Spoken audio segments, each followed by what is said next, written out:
Sachar committee, जी हां, सबसे communal committee, क्यों, कैसे? आज देशहित में आपके सामने ऐसे विषय की हम चर्चा करने जा रहे हैं जो देश में चली आ रही पक्षपाती और सांप्रदायिक राजनीति का चेहरा उजागर करते हैं। हम क्यों सांप्रदायिक कह रहे हैं, इसको बहुत ध्यान से समझिएगा। सच्चर कमेटी नाम तो आपने सुना होगा। मुसलमानों की दुर्दशा और उनकी आर्थिक, शैक्षणिक, सामाजिक स्थिति को जांचने परखने के लिए एक विशेष समिति बनाई गई मुसलमानों को लेकर। मनमोहन सिंह ने कमेटी बनाई थी। इस कमेटी को लेकर सुप्रीम कोर्ट के सामने बड़े सवाल खड़े कर दिए गए हैं। सुप्रीम कोर्ट में याचिका दी गई है जिसमें दावा किया गया है कि यह जो कमेटी है वो असंवैधानिक थी, वैधानिक नहीं थी। यह कमेटी संविधान के आर्टिकल 77 का उल्लंघन करके बनाई गई थी, क्योंकि कमेटी का गठन तत्कालीन प्रधानमंत्री मनमोहन सिंह ने बिना कैबिनेट की मंजूरी के अपनी मर्जी से बना दी थी। यह कमेटी जोड़ा जा रहा है कि जो प्रधानमंत्री ने कहा था ना उस वक्त के मनमोहन सिंह कि देश के संसाधनों पर पहला अधिकार मुसलमानों का, तुष्टीकरण की वजह से। तो यह दावा किया गया है याचिकाकर्ताओं की तरफ से कि यह कमेटी असंवैधानिक थी, क्योंकि भारतीय संविधान के मुताबिक किसी विशेष धर्म के हालात की पड़ताल के लिए ऐसी किसी कमेटी का गठन नहीं किया जा सकता। यह कमेटी असंवैधानिक थी क्योंकि इससे संविधान के आर्टिकल 14-15 का उल्लंघन हुआ था। और याचिका में मांग की गई है कि सच्चर कमेटी की सिफारिशों के अमल पर तत्काल प्रभाव से रोक लगाई जाए। इसमें यह कहा गया है कि सच्चर कमेटी की सिफारिशों के आधार पर ही कई बजटरी प्रोविजंस किए गए और मुसलमानों को लाभ दिया गया, इस पर रोक लगाई जानी चाहिए। सुप्रीम कोर्ट में याचिका दायर की गई। सुप्रीम कोर्ट के वकील हैं विष्णु जैन समेत 6 सनातन वैदिक जो उनसे जुड़े लोग हैं, उनकी तरफ से सुप्रीम कोर्ट में गुहार लगाई गई है। कुल 6 लोग हैं, यूपी से आते हैं। सच्चर कमेटी की सिफारिशों के आधार पर सरकार को ना तो कोई योजना बनानी चाहिए, इसमें मांग की गई है, और ना ही कोई फैसला करना चाहिए। सच्चर कमेटी कम्युनल, क्या कहा विष्णु शंकर जैन जो कि याचिका करते हैं इस मामले में, आपको सुनना चाहिए। आज इस देश के दलित मुसलमान से बदतर हालत है। तो मेरा कहना यह है, मेरा पॉइंट यह है, जो आपने सवाल पूछा कि इसमें गलती क्या है, गलती यह है कि आप एक धर्म विशेष के लिए स्पेशल कमेटी नहीं बना सकते। क्या हिंदुओं के लिए सच्चर कमेटी बैठेगी? क्या ब्राह्मणों के लिए सच्चर कमेटी बैठेगी? और यही बात सुप्रीम कोर्ट ने बल पाटिल केस में क्रिटिसाइज की है, पैरा 25 में। 16 साल बाद सवाल उठ रहे हैं सच्चर कमेटी के अधूरे सच। आप सोचिए, जिस कमेटी की रिपोर्ट पर सरकारें नीतियां बनाने लगी, फैसले करने लगी, नरेटिव सेट हो गया, वो कमेटी भारतीय संविधान की भावना के साथ खिलवाड़ करके बनाई गई थी। मतलब ये सच्चर कमेटी ही एक तरीके से संविधान पर स्ट्राइक थी। एक मजहब विशेष के तुष्टीकरण के लिए देश के अल्पसंख्यकों, गरीबों, दलितों और वंचितों के साथ न्याय किया जाता रहा। आप खुद देखिए ना कि सच्चर समिति के ऊपर ये सवाल बेबुनियाद नहीं लगते हैं। क्यों? ये तस्वीर सच्चर कमेटी के नोटिफिकेशन की, आपको ये तस्वीर दिखाते हैं। ये तस्वीर देखिए आप। तब के प्रधानमंत्री कार्यालय से 9 मार्च, ध्यान से देखिएगा, सुनिएगा, 9 मार्च 2005 को प्रधानमंत्री कार्यालय से नोटिफिकेशन जारी हुआ। नोटिफिकेशन में विषय के नीचे देखिए, इसकी पहली लाइन में लिखा है कि चूंकि महसूस किया गया कमेटी एहसासों पर बनी थी। पहले ही समझ लीजिए कि महसूस किया गया, कोई ठोस बुनियाद नहीं थी, कैबिनेट के फैसले पर नहीं, राष्ट्रपति की मंजूरी से नहीं। साफ लिखा है कि ऐसा महसूस किया गया कि मुसलमानों के हालात को समझने के लिए सरकार के पास आंकड़े नहीं है, इसलिए कमेटी बना दी गई। इस नोटिफिकेशन में फिर नीचे कमेटी के अध्यक्ष जस्टिस राजेंद्र सच्चर और कमेटी के 6 सदस्यों के नाम है, और सबसे नीचे तब के प्रधानमंत्री के प्रधान सचिव टी.के. नैयर और संयुक्त सचिव संजय मिश्रा के दस्तखत हैं। यह कमेटी तो बन गई क्योंकि तब तो तमाम, आप समझ सकते हैं, नियम, कानून, कायदे, संविधान, प्रावधान, इन सबसे ऊपर सरकार की मनमर्जी थी। तुष्टीकरण बहुत बड़ी चीज थी उस वक्त। सभी कानून बना देते थे, कानून बनते थे तो अध्यादेश फाड़ भी दिए जाते थे, युवराज फाड़ देते थे ना। तस्वीरें भी आप सबके जहन में हैं, कभी पीएम की चलती थी, कभी सुपर पीएम की चलती थी। मतलब पूरी सल्तनत एक तरीके से चल रही थी। संविधान तो मानो सिर्फ दिखावे के लिए था, और यही याचिका में दावा किया गया कि यह असंवैधानिक थी। पूरी की पूरी सच्चर कमेटी असंवैधानिक थी, ये सेकुलर नहीं थी, इंडिया के सेकुलर फैब्रिक के खिलाफ थी। सर्वधर्म समभाव, सभी धर्म समान, एक विधान, फिर क्यों विशेष प्रावधान एक धर्म के लिए। इस कमेटी ने फटाफट तय सीमा में 17 नवंबर 2006 को अपनी रिपोर्ट भी सौंप दी। रिपोर्ट में पाया गया कि भारत में मुसलमानों की हालत दलितों से भी बदतर है। 76 सिफारिशें की गई, ये सब मुसलमानों के लिए होना चाहिए, ऐसी ऐसी सिफारिशें की गई। सरकार ने फौरन संज्ञान लिया और 72 सिफारिशें मान भी ली और अगस्त 2007 तक 43 फैसले भी कर लिए गए।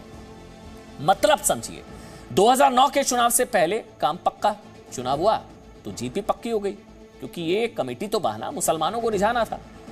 लेकिन क्या नुकसान इसका हुआ? देखिए, भारतीय संविधान की मूल भावना तार-तार हुई। एक मजहब विशेष के लिए सरकार की नीतियां बनने लगी और इस सांप्रदायिक सोच की सियासत में हिंदुस्तान के एक बड़े तबके के साथ नाइंसाफी हो गई। आज उसी नाइंसाफी के खिलाफ सुप्रीम कोर्ट में याचिका दायर की गई है। देखिए, समझिए, बड़ी खबर है आज की। तब वोट नजर आता था। They must have the first claim on our resources. अब संविधान सोच रहा है। उस बारे में अब मैंने बोला, वो विषय अलग है, अलग ढंग से मैं बोलूँ। अगर डेमोक्रेसी जिंदा है, कॉन्स्टिट्यूशन जिंदा है, तो ये सब बातें कर सकते हैं। जब कांग्रेस सत्ता में थी तो पूरे भारत में सिर्फ मुसलमान उन्हें गरीब नजर आते थे। कभी प्रधानमंत्री भारत के संसाधनों पर पहला हक अल्पसंख्यकों का बताते थे, कभी जामिया में आतंकियों के एनकाउंटर पर कांग्रेस नेता के आंसुओं का सैलाब उमड़ पड़ता था। अब खुलासा हो रहा है कि कांग्रेस के इस सांप्रदायिक चरित्र का नुकसान पूरा हिंदुस्तान उठा रहा है। भारत के हर दूसरे समुदाय के गरीब, दलित, पीड़ित, शोषित नुकसान झेल रहे हैं। जिस सच्चर कमेटी की 76 में से 72 सिफारिशों को तब की सरकार ने मंजूर कर लिया था, अब दावा किया जा रहा है कि तब वो सच्चर कमेटी सिर्फ वोटों के लिए संविधान की धज्जियां उड़ाकर बनाई गई थी।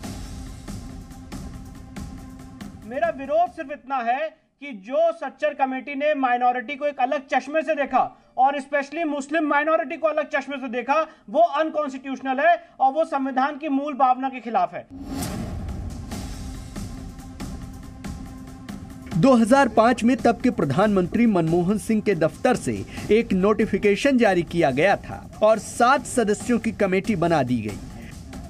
यह कमेटी सिर्फ मुसलमानों के आर्थिक, सामाजिक और शैक्षिक हालात पर रिपोर्ट तैयार करने के लिए बनाई गई थी, जिसकी रिपोर्ट 17 नवंबर 2006 को मनमोहन सरकार को सौंप दी गई। इसी रिपोर्ट के आधार पर तब की मनमोहन सरकार ने मुसलमानों के लिए 43 फैसले भी कर लिए।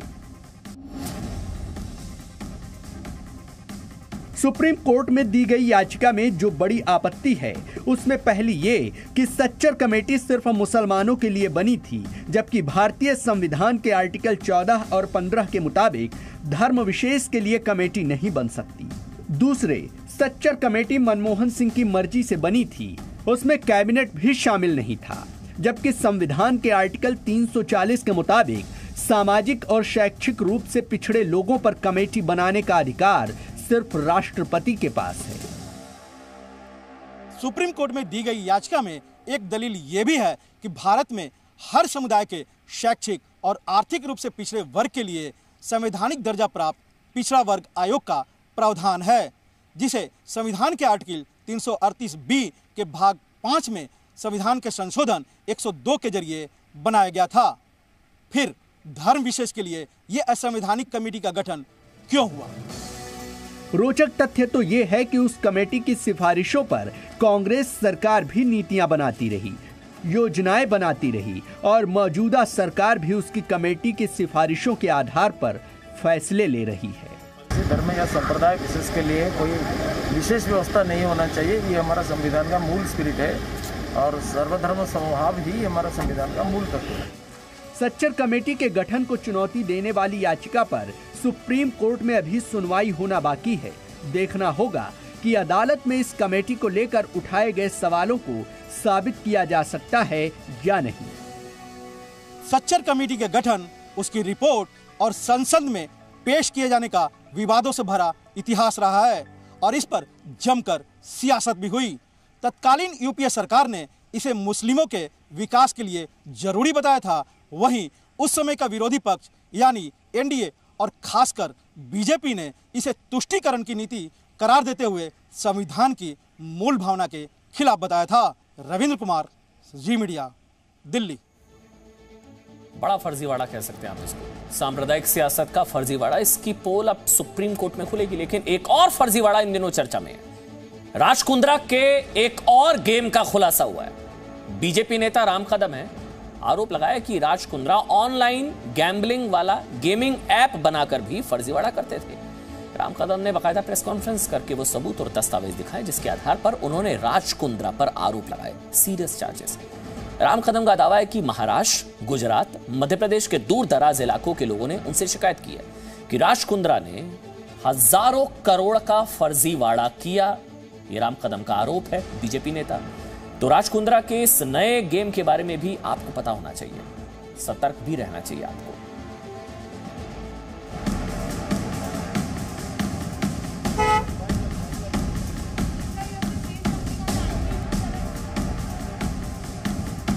मुंबई में बीजेपी नेता राम कदम के पास पहुंचे ये लोग खुद को राज कुंद्रा के फर्जीवाड़े का शिकार बता रहे हैं। इनके हाथों में दस्तावेज हैं, धोखाधड़ी के आरोपों से जुड़े सबूत हैं और शिकायतों का पुलिंदा है। लेकिन आरोप है कि इनकी शिकायत सुनी नहीं जा रही, लिहाजा इन लोगों ने राम कदम से गुहार लगाई। लोगों को बताया गया कि ये जीओडी नाम का जो गेम है, ये पूरी तरह से सर्वोच्च न्यायालय के निर्देश के अनुसार सभी प्रकार की अनुमति लेकर के वह मान्यता प्राप्त है। इस प्रकार की बात वे अपने लेटर हेड पर लिख करके लोगों को दे रहे, लोगों को गुमराह कर रहे। राम कदम के मुताबिक राज कुंद्रा ने GOD नाम का जो गेमिंग ऐप बनाया था, उसे खरीदना और चलाना तो दूर, बल्कि इस गेम को खेलना भी गैम्बलिंग के दर्जे का गुनाह था। लेकिन पूरे प्लान के तहत फर्जीवाड़े का यह बिजनेस चल रहा था। पता चला है कि इस बिजनेस में शिकार तलाशने के लिए पहले डिस्ट्रीब्यूटर बनाए जाते थे। डिस्ट्रीब्यूटर को 15 लाख से 30 लाख रुपए डिपॉजिट करने होते थे। डिस्ट्रीब्यूटर को मुनाफे के साथ कमीशन देने की बात कही जाती थी। इस खेल में जीतने वाले को इनामी राशि दी जाती थी। लेकिन खेल में इनामी राशि जीतने वाले लोग राज कुंद्रा की कंपनी के स्टाफ ही होते थे। मेरे साथ यहां जो बैठे हैं, ये महाराष्ट्र की भूमि के गरीब किसानों के गरीब घरों से ये सारे लोग आते हैं। किसी से 30 लाख रुपया लिया गया, किसी से 15 लाख रुपया लिया गया, किसी से 20 लाख रुपया लिया गया, किसी व्यक्ति से इससे भी अधिक की राशि इस गेम की आपको हम डिस्ट्रीब्यूटरशिप दे रहे हैं। इस प्रकार की बातें उनको कहकर उनको बहलाया गया, उनको झूठ बोल करके उनसे पैसे इकट्ठे किए गए। अब खुलासा हुआ है कि डिस्ट्रीब्यूटर बने लोगों को ना तो कोई मुनाफा मिला, ना ही कमीशन। ऊपर से डिपॉजिट मनी वापस लेने वालों को भी मारपीट और धमकी का सामना करना पड़ता था। मेरे को 25 लाख रुपए की मांग की थी, लेकिन उस वो टाइम मेरे पास पैसा नहीं था। मैं बोला मेरे पास 7 लाख है, 7 लाख रुपए है। तो वो बोले ठीक है, हम एडजस्ट कर लेंगे, आप बाद में जैसे जैसे बाद में थोड़ा थोड़ा करके 25 लाख तक जमा करो। मांगने जाते तो पैसा अभी देते हैं, कल देते हैं, परसों देते हैं, ऐसे करके मेल डाल देते हैं, ऐसा कुछ करते हैं। इन लोगों की शिकायत ये है कि पुलिस में शिकायत के बाद भी ना तो विहान इंडस्ट्रीज से जुड़े लोगों पर कोई कार्रवाई हुई और ना ही राज कुंद्रा पर। आरोप यह भी है कि इन पीड़ितों के साथ दोहरा धोखा किया गया। पहले तो उन्हें डिस्ट्रीब्यूटर एग्रीमेंट की ओरिजिनल कॉपी नहीं दी गई और जो कॉपी दी गई उसमें भी कई फेरबदल कर दिए गए। 2500 से 3000 करोड़ का पूरा मामला ये किया गया।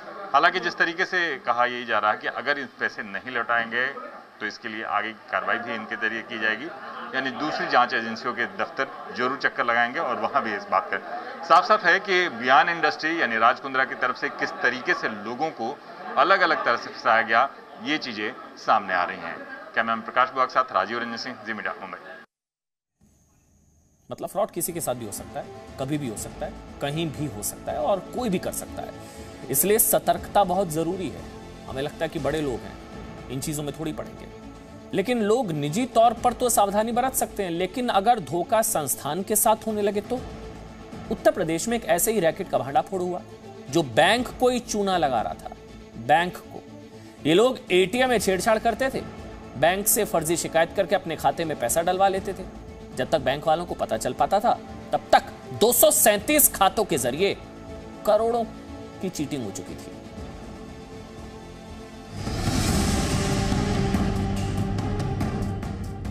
1, 2, 3, 4, 5, 6 शातिर टीचर्स का ये सुपर 6 गैंग अब उत्तर प्रदेश पुलिस और एसटीएफ के हत्थे चढ़ा है। इन्हें देखकर आप अंदाजा भी नहीं लगा पाएंगे कि इन बदमाशों ने पूरे बैंकिंग सिस्टम को धोखा देकर करोड़ों रुपए का आपराधिक फर्जीवाड़ा किया है। ये कभी दिल्ली में वारदात करते थे, कभी लखनऊ के एटीएम में चाल चलते थे, कभी मुंबई में एक्टिव होते थे, तो कभी गुरुग्राम के एटीएम से शातिराना वारदात को अंजाम देते थे। एसटीएफ और नोएडा पुलिस के ज्वाइंट ऑपरेशन के बाद एक ऐसे गिरोह का पर्दाफाश किया है जो एटीएम में छेड़छाड़ कर बैंक को करोड़ों का चूना लगा चुके हैं। 6 लोगों को गिरफ्तार किया। बताया जा रहा है प्रत्युष नाम का शख्स है जो इसका मास्टरमाइंड है। कानपुर के रहने वाले सारे अपराधी हैं और नोएडा में इस तरह की वारदात को अंजाम देते थे। सबसे पहले बताते हैं कि कैसे एटीएम के जरिए छेड़छाड़ होती थी, पैसे निकाले जाते थे। ये शातिर चोर सबसे पहले करते थे कि अपने जानकार या कुछ गरीब लोगों का अकाउंट खुलवाते थे जीरो बैलेंस में आरबीएल बैंक के में, और उसके बाद अकाउंट खुलवाने के बाद उसके अकाउंट में पैसे डालते थे और इसके बदले जिनका अकाउंट होता था उन्हें कमीशन दिया जाता था।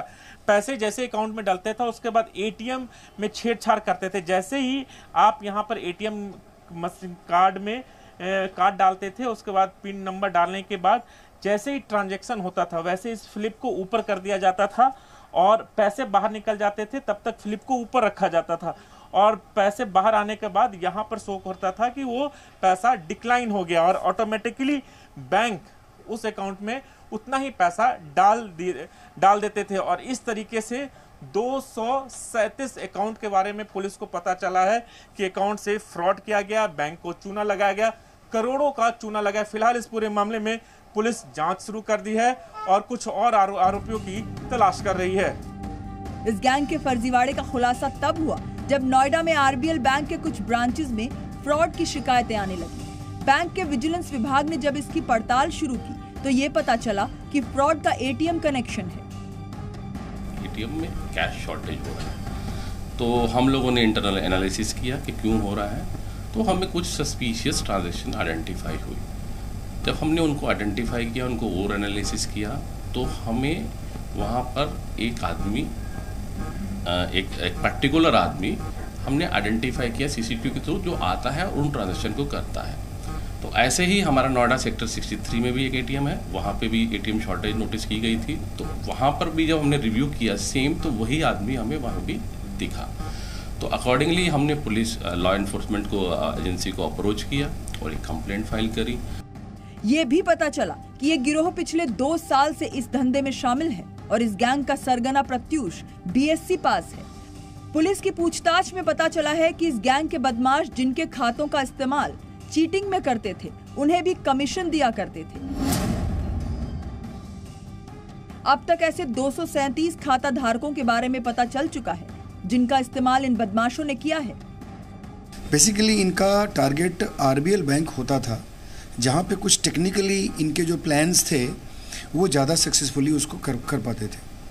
हम लोगों ने इसमें 6 लोगों को अरेस्ट किया है। हम लोगों ने इनसे बहुत सारी पूछताछ की है। इनके पोजीशन से हम लोगों ने कुछ कैश बरामद किए हैं, लाइक कैश का अमाउंट बहुत ज़्यादा नहीं है। उसके बाद इनके पोजीशन से 54 एटीएम कार्ड्स मिले हैं। बाकी एक गाड़ी को यूज़ कर रहे थे ये, वो गाड़ी हम लोगों ने बरामद की है। यूपी पुलिस एसटीएफ के हत्थे चढ़े इन शातिरों में से ज्यादातर कानपुर के भोबनीपुर इलाके के रहने वाले हैं, लेकिन पुलिस को शक है कि इस इंटरस्टेट गैंग ने आरबीएल बैंक के अलावा कई और बैंकों के साथ ऐसा ही फर्जीवाड़ा किया है।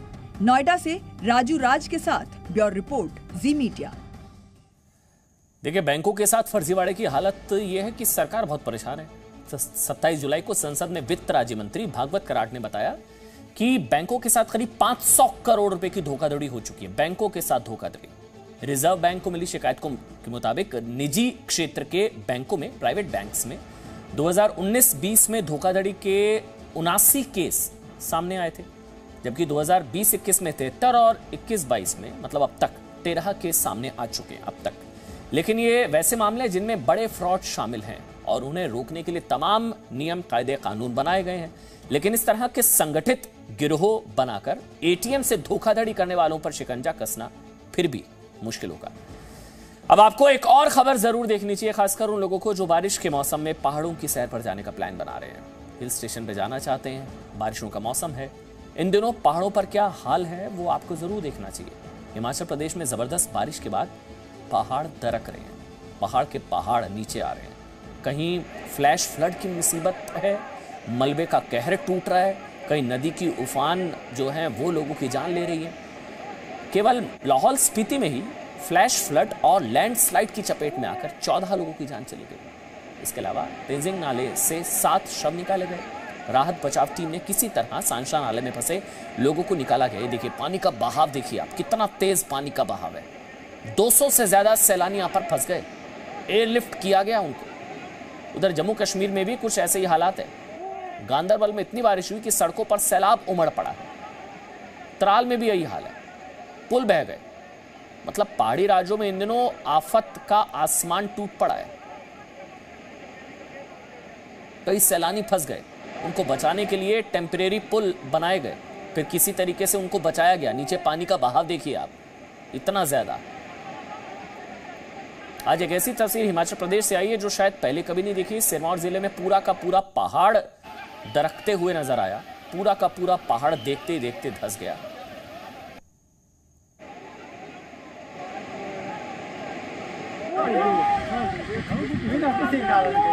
कौन सा गाड़ी भी ले लो पीछे।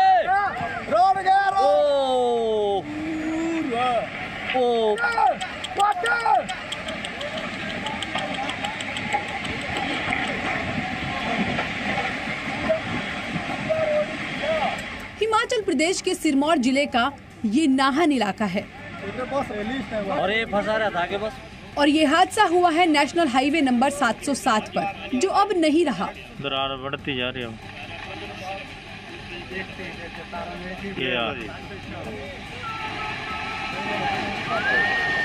लगातार हो रही बारिश और उसके बाद लैंडस्लाइड ने इस पूरे रास्ते को ही खत्म कर दिया।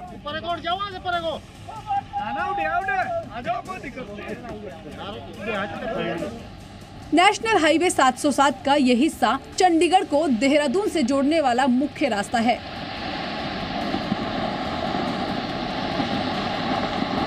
लेकिन अब ये रास्ता जमींदोज हो चुका है।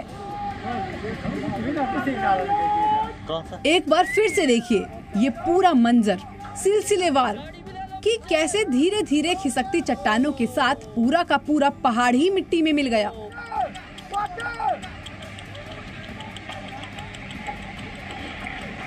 और उसी के साथ मिट गया सड़क का नामो निशान। कौन सा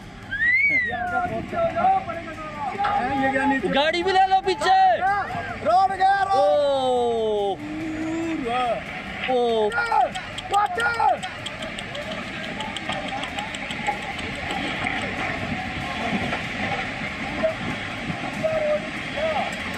हालांकि गनीमत ये रही कि इस हादसे ने थोड़ा वक्त दे दिया ताकि लोग खुद की जान बचा सके।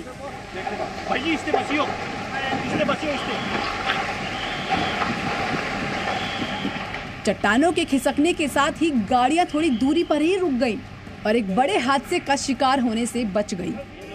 हालांकि बड़ी संख्या में मवेशी इस मलबे में फंस गए और वो अपने आप को नहीं बचा सके। नमस्कार, देशहित के स्पेशल एडिशन में एलओसी के पास से आपके साथ मैं अदिति त्यागी हूँ। अनुच्छेद 370 हटाए जाने के 2 वर्ष पूरा होने पर हम आपके लिए कश्मीर 2.0 हमारी स्पेशल सीरीज लेकर आए हैं। कश्मीर की वादियाँ खूबसूरत हैं और कश्मीर का मौसम रेशम है। आप में से ज़्यादातर लोग पश्मीना के बारे में जानते होंगे, लेकिन शायद कम ही लोग हों जो शहतूत रेशम के बारे में जानते हैं। अनुच्छेद 370 हटाए जाने को जब 2 वर्ष पूरे हो रहे हैं तो हम आपके साथ ये अच्छी खबर साझा करना चाहते हैं कि घायल अवस्था में पड़े रेशम उद्योग के घाव अब भर चुके हैं। देखिए मेरे सहयोगी खालिद हुसैन की ये स्पेशल रिपोर्ट सीधे श्रीनगर से।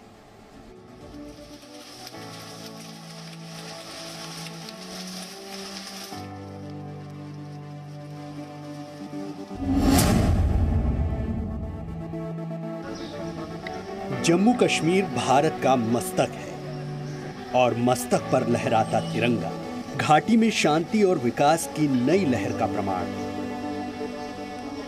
ये नई और खूबसूरत इमारत गवर्नमेंट सिल्क वीविंग फैक्ट्री की है जो श्रीनगर के रामबाग में स्थित है। रेशम और कश्मीर का रिश्ता लगभग 1 शताब्दी पुराना है। और केंद्र सरकार की मदद से नवीनतम मशीनरी के साथ कश्मीर की सबसे बड़ी सिल्क फैक्ट्री की बहाली का मतलब है कि कश्मीर को रेशम के अंतर्राष्ट्रीय बाजार में ले जाना है। वहीं साथ ही इस फैक्ट्री की बहाली से कश्मीर में रेशम उगाने वाले लगभग 40 से 50 हज़ार किसानों को भी लाभ होगा। रेशम के इस डोर से कश्मीर के 40,000 परिवार जुड़े हैं, यानी कश्मीर के 40,000 परिवारों की निर्भरता रेशम की इस फैक्ट्री पर है। साल 2014 की बाढ़ में श्रीनगर का मुख्य रेशम कारखाना तबाह हो गया था और हजारों लोग बेरोजगार हो गए। लेकिन अब केंद्र सरकार की मदद से इस फैक्ट्री को नया रंग, नया रूप और नया जीवन दिया गया है। World bank funded Jhelum Tawi flood recovery project prime ministers development package का एक हिस्सा है J&K में, जिसकी रूह से हमने सिल्क इंडस्ट्री को रिवाइव करने में और रिजुविनेट करने में, एडेप्टिव रीयूज में हमारी एफर्ट रही है।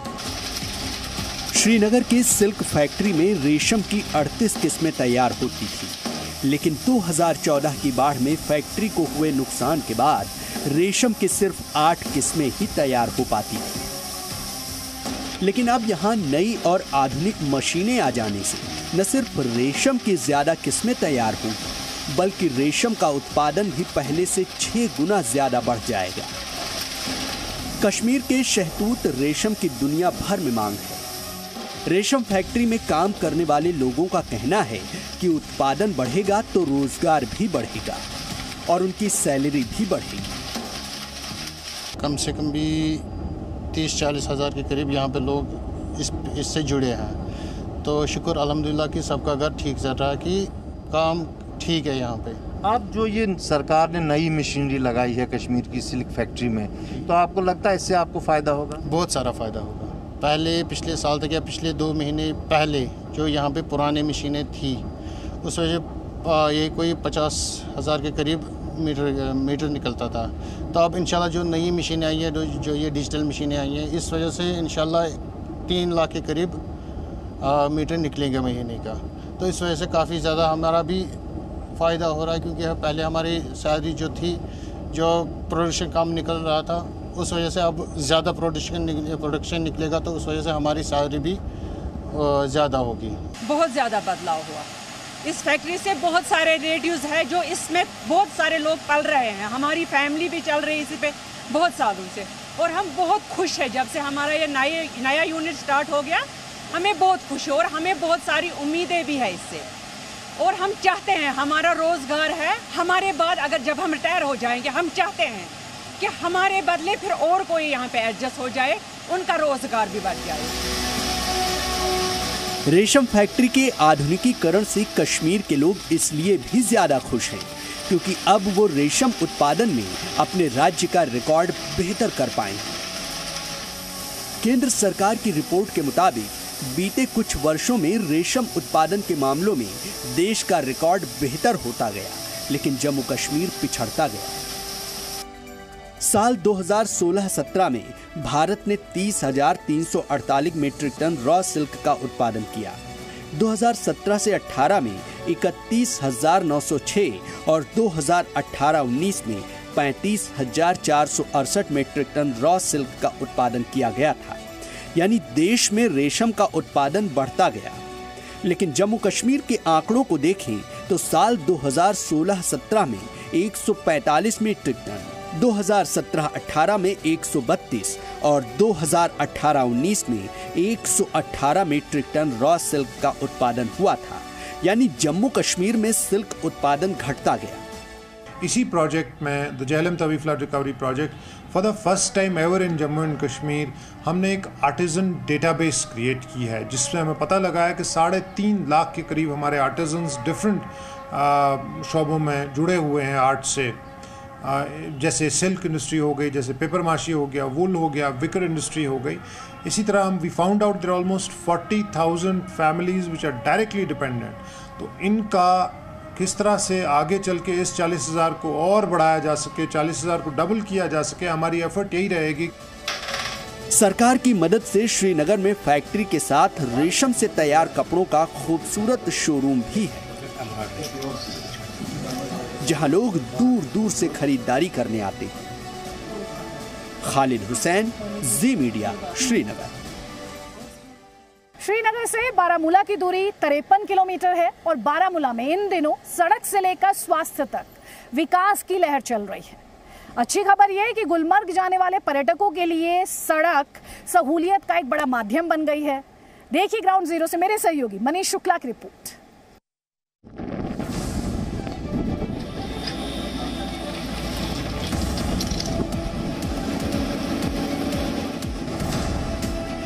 लोगों की देरी ना ये मांग थी बहुत साल पहले से ही, तो अब शुक्र है अल्हम्दुलिल्लाह कि गवर्नमेंट ने ये स्टेप ले लिया, अभी ये काम निकला। बहुत बड़ी पॉपुलेशन इससे इस्तेफादा हो जाएगी और लोगों को बहुत आराम मिलेगा।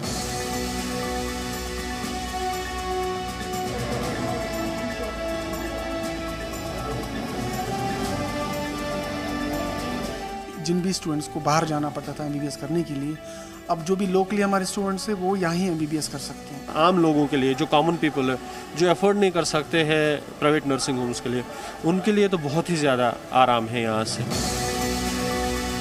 सेब, सड़क और स्वास्थ्य बारामूला का विकास पथ।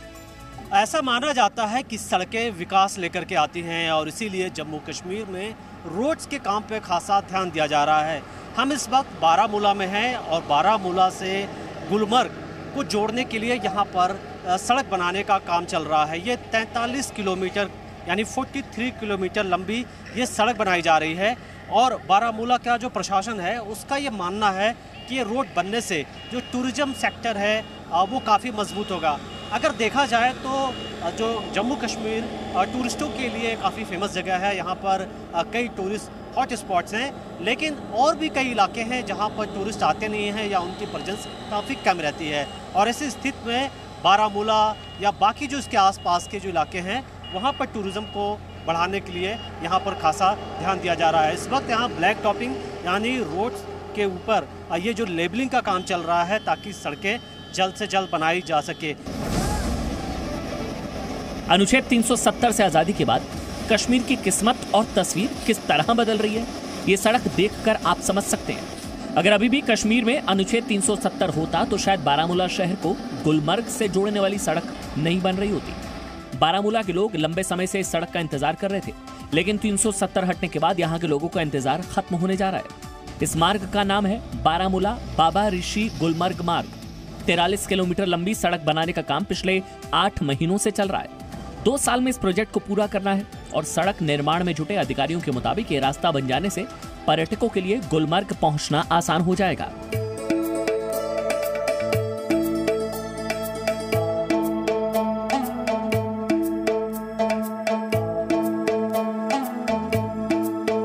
देखिए, ये सबसे ज़्यादा इंपॉर्टेंट रोड है इस डिस्ट्रिक्ट का, डिस्ट्रिक्ट बारामूला, जो कनेक्ट करता है हमें बारामूला टू गुलमर्ग। अगर आप देखेंगे गुलमर्ग इस मतलब एक तो VIP मूवमेंट सबसे ज़्यादा है और सबसे बेस्ट टूरिस्ट प्लेस है ऑल ओवर इंडिया का देखा जाए तो। सो इसको कनेक्ट करने के लिए फ्रॉम बारामूला टू गुलमर्ग, तो इसलिए NHIDCL ने that is taken the step to maintain this road, to strengthen this road from Baramulla to Gulmarg. Sir बहुत पहले से डिमांड थी लोगों के, बहुत ज़्यादा इलाका है यहाँ पे, वो सबसे ज़्यादा तो मतलब गुलमर्ग है, टूरिस्ट प्लेस है, यहाँ पे लोगों का आना जाना। और बारामूला, कुपवारा, हंदवारा, तो ये करना वगैरह से भी लोग आते हैं, उनका थोड़ा यहाँ से शॉर्टकट पड़ जाता है, श्रीनगर से दूर हो जाता था। तो लोगों की देरी ना ये मांग थी बहुत साल पहले से ही, तो अब शुक्र है अल्हम्दुलिल्लाह कि गवर्नमेंट ने ये स्टेप ले लिया, अभी ये काम निकला और हमारा भी काम अच्छे से चल रहा है और इंशाल्लाह ये 23 तक कंप्लीट हो जाएगा। बारामूला में रहने वाले लोग बताते हैं कि पिछले कुछ समय से यहाँ विकास के कार्य काफी तेजी से हो रहे हैं।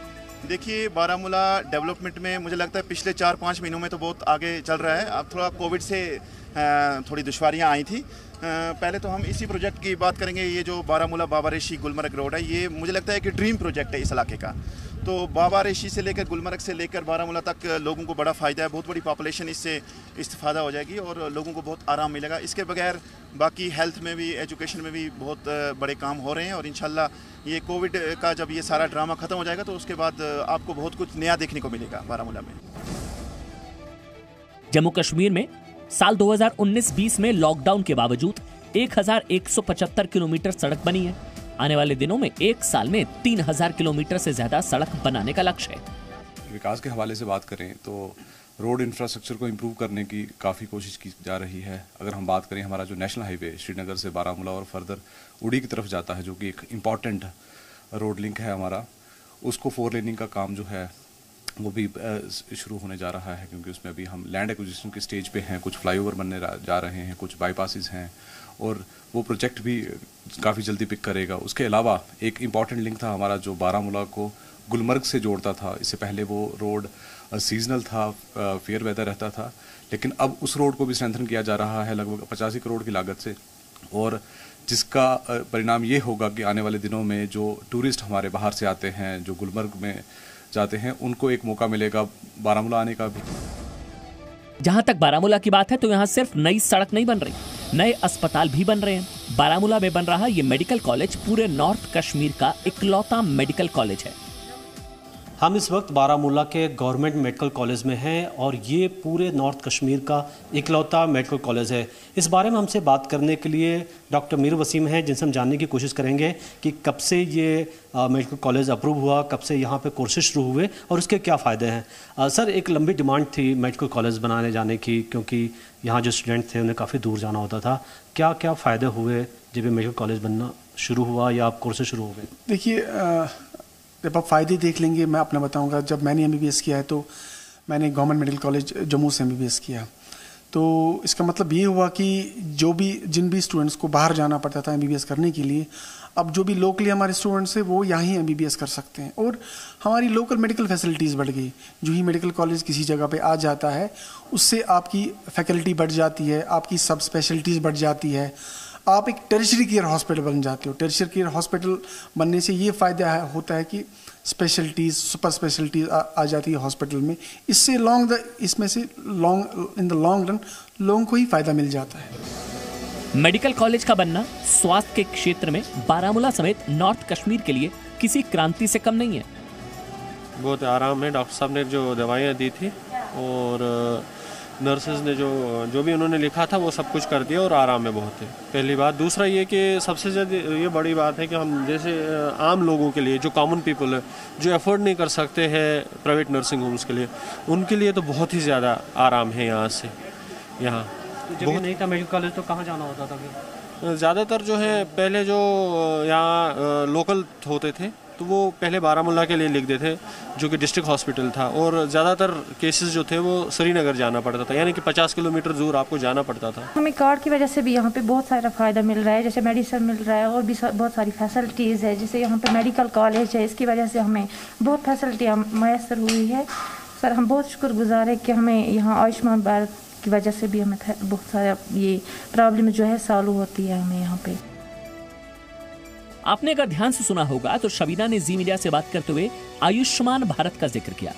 दरअसल 370 हटने के बाद केंद्र सरकार की आयुष्मान भारत योजना जम्मू कश्मीर में भी लागू हुई है और यहाँ के लोग इस योजना का भरपूर लाभ अब उठा पा रहे हैं। मेरा हस्बैंड, उसको फ्रैक्चर है। हाँ, उसको कल सर्जरी है। उस सर्जरी में तो बड़े पैसे लगते हैं, तो फिर कैसे आपने क्या किया? आयुष्मान भारत ने हम हेल्प किया, उसने दिया। आपको उसका फ़ायदा मिला? हाँ हाँ। आपको पैसे नहीं देना पड़ा? नहीं, पैसे नहीं देना पड़ा। हमारा एक पेशेंट हम यहाँ से रेफर हुआ, उस पर तकरीबन 75,000 रुपया खर्च आया।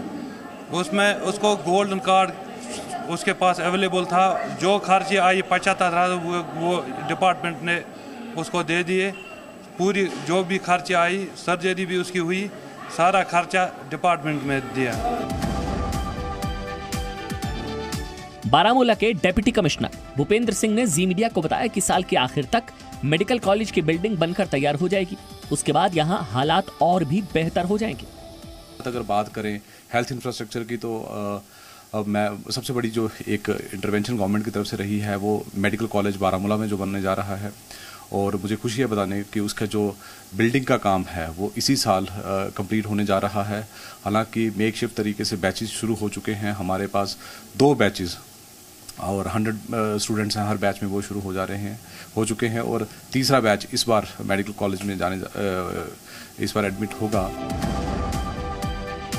सड़क और स्वास्थ्य के क्षेत्र में कश्मीर की सेहत लगातार सुधर रही है। जम्मू कश्मीर में 2 एम्स और 9 नए मेडिकल कॉलेज बनाए जा रहे हैं। अनुच्छेद 370 हटने के बाद चली विकास की लहर को कश्मीर के लोग भी अब महसूस कर रहे हैं। Manish Shukla, Zee media, Baramulla. Presenting B News app, available on Google Play and App Store. Download it now.